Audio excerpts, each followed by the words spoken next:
Welcome. We are on day 4. Hopefully our listening skills are improving dramatically already.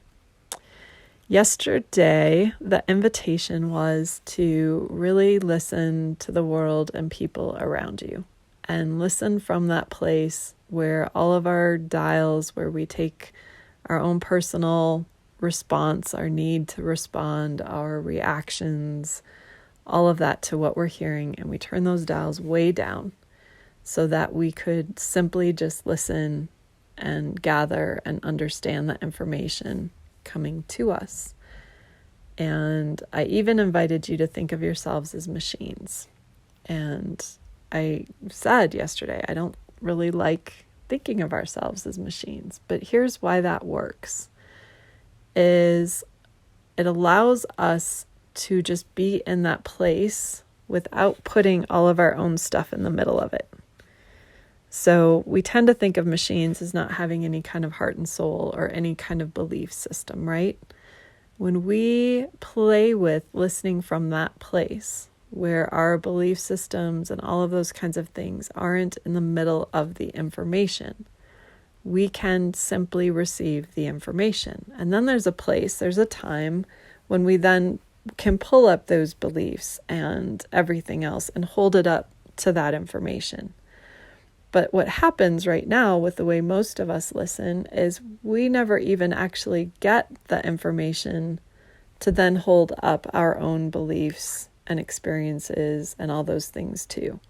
And we're already pushing information away before we even have it, which means we aren't receiving the information. We're not actually understanding.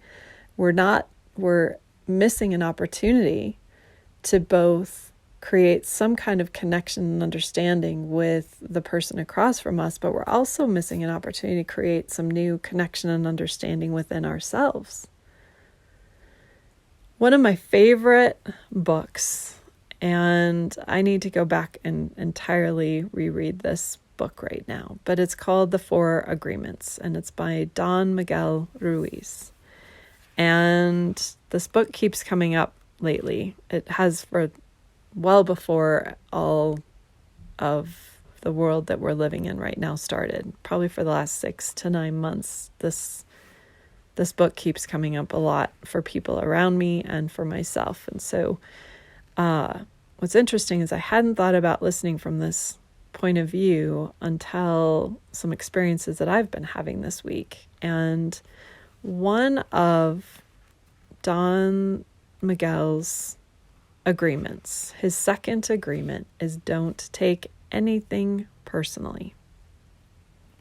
First time I read this book, I wasn't listening well. I was just, all my stuff was like, what? Are you kidding? Of course that's personal. And I had all of those blocks to hearing and listening to what he was saying in this book. And it took me a very long time to start being open to understanding what he had to say. What's ironic to me is as we're exploring listening and as I'm exploring listening with you, this is coming back in a huge way. And I'm starting to understand this on an even bigger and different level than I did just last week. What he talks about in here, and I highly invite you to get this book and spend some time in it and with it. But what he talks about here is how we take things personally when they are said, because on some level we agree with them. So his example is, or one of the examples he uses when he talks about this is, if I see you on the street and I say, hey, you're so stupid, without knowing you, it's not about you, it's about me. If you take it personally, then perhaps you believe you're stupid. Maybe you think to yourself, how does he know? Is he clairvoyant? Can everybody see how stupid I am? You take it personally because you agree with whatever was said. As soon as you agree, the poison goes through you and you're trapped in the dream of hell. What causes you to be trapped in is what we call personal importance. Personal importance, or taking things personally, is the maximum expression of selfishness because we make the assumption that everything is about me. Think about it. How often when we are listening, the primary lens that we are putting that listening through is, what does this have to do with me? This is about me. How do I want to respond to this? The list goes on of the ways that we put it through this filter of self-importance. And when we're putting what other people are trying to communicate with us through our filter of self-importance, we aren't hearing what they are saying. We aren't understanding their experience, their story, because we are putting it through our own filter of self-importance. He goes on to talk about things that when we do take things personally, we tend to feel offended, and our immediate reaction tends to be to defend ourselves and create conflicts. So that person walking on the street who tells us we're stupid, some part of us believes it, some other part of us doesn't want to believe it. And that part gets, I'm not stupid, what are you talking? And we start creating this whole thing from that. Instead of just, hey, there was some information that just passed by.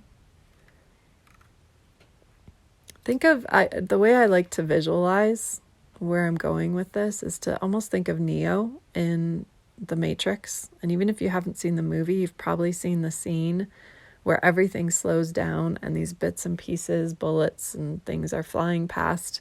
And he's just kind of like a ninja warrior and literally moving and letting them fly past him.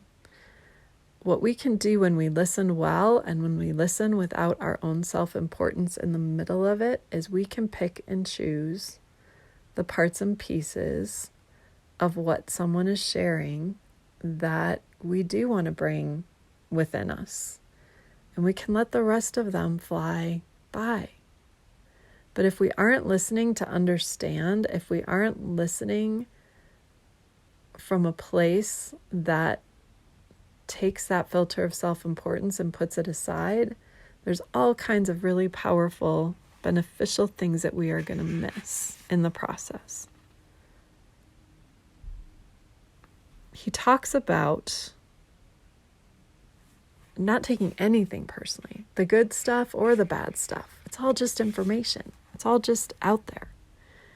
And he also talks about how our minds are pretty powerful places, but it kind of works against us. So he talks about how the mind can also talk and listen to itself. The mind is divided as your body is divided.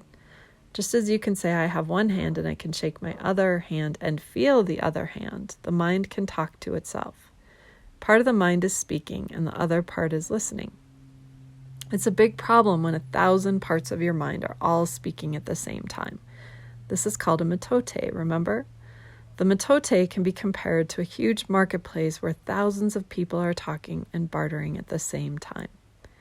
Each one has different thoughts and feelings, each one a different point of view. Take a minute and think about that. So part of this is just going on in your mind, whether you're listening to anybody or anything else or not. That's already happening. And then you go and you are listening to somebody else or a group of people, and now you have them and their voices as well. And all those other voices in your mind are all coming up with their own points of view based on what they're hearing and wanting to respond. It doesn't work very well. It's hard to hear anybody in a marketplace like that, right?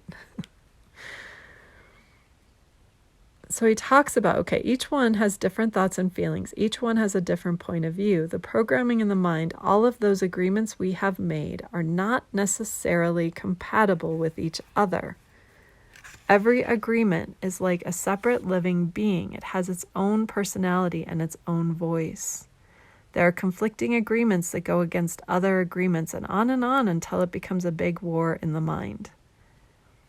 The mitote is the reason humans hardly know what they want, how they want it, or when they want it. They don't agree with themselves because there are parts of the mind that want one thing and other parts that want exactly the opposite. Some part of the mind has objections to certain thoughts and actions, and another part supports the actions of the opposing thoughts. All these little living beings create inner conflict because they're alive and they each have a voice. Only by making an inventory of our agreements will we uncover all the conflicts in the mind and eventually make order out of the chaos of the mitote, of our insides.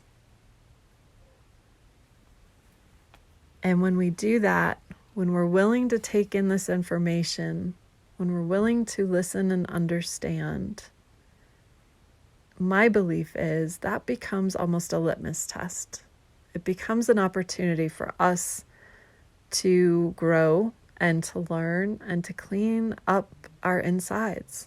Do I really believe this?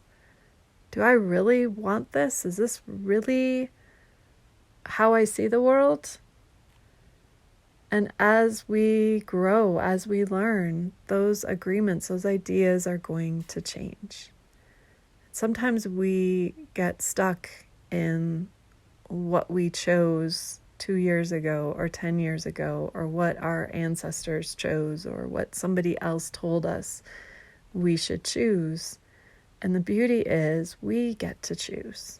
And when we listen well to the world around us, to the people around us, we open up our ability to learn and to grow. And then the last thought I just want to share with you on this today is that when we do this, when we take our selfishness and our personal importance out of things when we listen, when we don't take things personally, so we can just hear what's being said, we learn to trust ourselves. We learn to trust our own ability to discern what is in front of us and to choose what we really want, to choose what we want to work with. And in this process, we start needing to trust other people the way we do now. We start putting our trust in ourselves in the number one position. And other people's voices become information rather than truth. Other people's voices become something that we use, whether that information is good, bad, negative, great, whatever that information is, doesn't matter. It's just information. And that information is something we can work with to grow and show up to the world as better human beings, because we're getting clear within ourselves. We trust ourselves. We know what works for ourselves.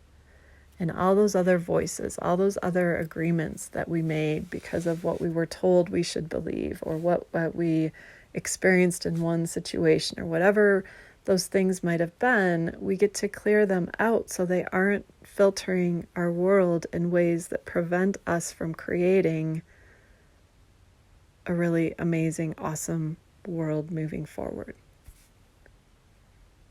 So the invitation today is to notice what you are taking personally, to really start looking at that filter and noticing when you are reacting from that place of self-importance, when you are reacting from that place of defending yourself, when you are reacting from that, and to just simply notice that. And you might have noticed it yesterday as you were doing that exercise. You might have noticed that there were moments where it was really hard to just let that information show up because some part of you was bubbling up inside listening to it. So today is all about noticing that side, noticing that part of you that wants to respond, that is taking that information personally, and just love that part of you accept that part of you, become more aware of that part of you, and see what happens. When that part of you starts showing up, remind that part of you, hey, this is just information. We don't have to defend ourselves. We don't have to do anything with this right now. But let's look at it. Let's understand it. Let's see what this maybe means for us, and we are going to know what to do with it. It's okay. It's information. And the simple act of listening to other people's